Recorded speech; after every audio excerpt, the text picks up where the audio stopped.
SoFi stock is crashing right before our eyes. The stock has dropped over 10% today, 27% in the past month, and roughly 50% from the high of 1840 back in January. But we must be real here. Is this drop actually justified, or is SoFi a no-brainer under $10? SoFi as a company has shown incredible growth quarter after quarter, year after year, and we've finally seen that reflected in the share price towards the end of 2024. But now, market conditions, Donald Trump's tariffs, and a fear of global recession has seen most stocks nosedive this week. In fact, the Fear and Greed Index is currently at 4, extreme fear. Make no mistake about it, this is unprecedented. This is the most fear that I have ever seen in the market. Even going back to 2008, the financial crisis, I have never seen this index set so low. Warren Buffett famously said, "Be fearful when others are greedy and be greedy when others are fearful." So as I said a moment ago, is SoFi a no-brainer under $10? And in this video, I'm going to explain my thoughts on this. Before we get into the video, if you find any value in this, can I ask you to smash the like button? Literally costs nothing, but it helps the channel out so much. I'm aiming to get 500 likes on this video. Help me achieve that goal. For anyone that's new, make sure to subscribe so you don't miss out on any new content like this. I'm not a financial advisor and this is not financial advice, so always do your own due diligence. Now let's get straight into it. So first of all, I see a lot of confusion about what SoFi actually is. Is it a technology company? Is it a bank? So what is SoFi for real? So SoFi is a fintech that offers a range of lending and wealth management services. The company primarily caters to early stage professionals. They create modern financial products and services that help people borrow, save, spend, invest, and protect their money better so they can achieve financial independence and realize their ambitions, which could be owning a home or saving for retirement, paying off their student debt, and much more. So SoFi is a fintech company that is positioning itself as a one-stop shop for all your personal finances. It's still a growth company with huge potential and still at the very early stages. And fintech is one of the most promising megatrends which will disrupt the way we go about obtaining financial services. Now there's a lot of talk at the minute about a recession, and something that has fueled SoFi's huge drop in the past couple of weeks is the idea that SoFi could be hurt very badly should the US fall into recession. Now this is not just SoFi. On a global scale, bank shares have plummeted due to recession fears. Both Citigroup and Bank of America were hit hard, losing over 7% each today and over 20% this week. Now there's a lot of talk that SoFi won't be able to absorb very poor economic conditions. But I just want to take a look back to a year ago because this is important. SoFi's Q1 2024 earnings transcript. Now remember that this is a time when the market was absolutely flying. Everything was booming. The Fear-Greed Index, unlike being what it is today in extreme fear, it was extremely good and everything was positive. Stocks were hitting new all-time highs, the S&P, the Nasdaq, the Magnificent Seven, everything was on the up. Everything was setting new all-time highs on a weekly basis. But SoFi's Anthony Noto wasn't getting carried away. I think most people seem to forget that SoFi didn't take big risks in the effort to grow the business. They were very conservative. And Anthony Noto got a lot of criticism from some investors saying that the approach was overly cautious. This is referenced no less than 9 times in this earnings transcript. We've taken a more conservative approach towards originations given our concerns around rate uncertainty and the broader macro climate. Personal loan origination growth slowed to 11% in line with our more conservative approach. We have even more excess capital now, but our stance hasn't changed because that was not the reason for keeping it conservative.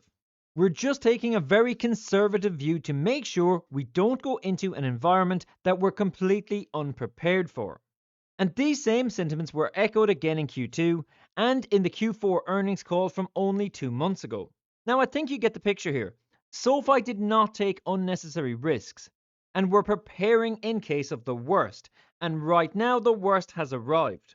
We're not sure just how bad things will get and nobody knows how far the stock market is going to fall, but I'm quite positive about SoFi because they did not take unnecessary risks that a lot of companies have taken over the past 3 years, and I believe that SoFi will be better for this. Let me know your thoughts about this in the comments below. And SoFi just announced today that they will be releasing their Q1 earnings report on Tuesday, April 29th. So guys, if you want to see an earnings preview on this in the next couple of weeks, then let me know in the comments.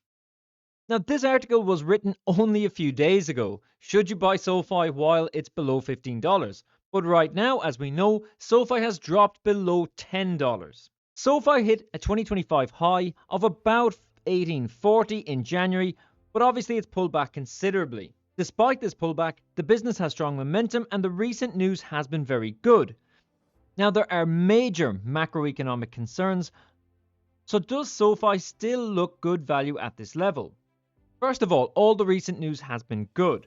It's important to know that SoFi as a business entered 2025 in excellent momentum. In 2024, SoFi's membership base grew by 34% to over 10 million, about 3 times as many as it had at the beginning of 2022.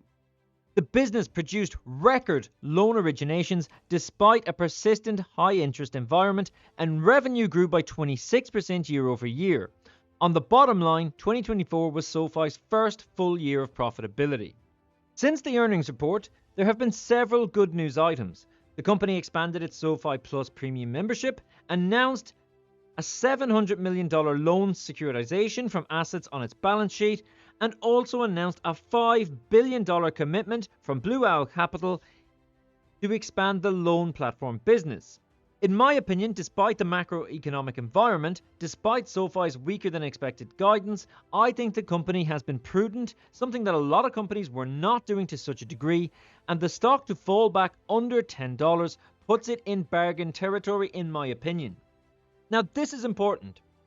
SoFi has plenty of room to grow and expand. Although it's grown to $26 billion in deposits, this is actually far less than even 1% of what some of the largest US banks have, so there's definitely room to expand various product lines. But with the economy the way it is right now, SoFi is still not a low-risk stock. The Galileo tech platform is just starting to gain momentum. The third-party loan origination platform is creating a fast-growing stream of high-margin, low-risk fee income. SoFi isn't exactly a low-risk stock. It trades at a higher price to book multiple than most other major banks. However, it does have a higher growth rate than most. It is also a highly cyclical business, and in tough times, SoFi could see default rates spike higher and loan demand weaken. If the economy falls into recession, or if consumer spending is weaker than expected, SoFi stock could certainly be volatile. And we're seeing that right now with President Trump's tariffs and the uncertainty that all of that brings.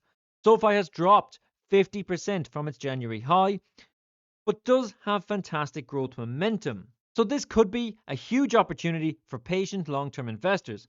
But guys, what do you think? All I was hearing at the end of 2024 was people leaving comments on the channel saying, I wish I bought more SoFi stock, or I want the stock to drop some so that I can buy more. Right now, the stock has dropped 50%. So what are you doing? Obviously, there's been a lot of selling. So are you selling SoFi stock or are you buying SoFi right now? Let me know in the comments. Remember though that this video is simply my opinion and you should always do your own due diligence. I'm not a financial advisor. This is not financial advice, so make sure you do that due diligence. But if you enjoyed this analysis, then please like and subscribe. Now, I've got a lot of comments over the past few weeks from people saying that they aren't getting notifications for my videos. So if you turn on notifications, make sure you set it to all. If it is set to personalized, then YouTube will decide whether or not you get a notification. You do not want this. Don't let an AI algorithm decide what you will and won't watch. So set this to all. Anyways, I hope you have a great weekend, and I'll catch you in the next.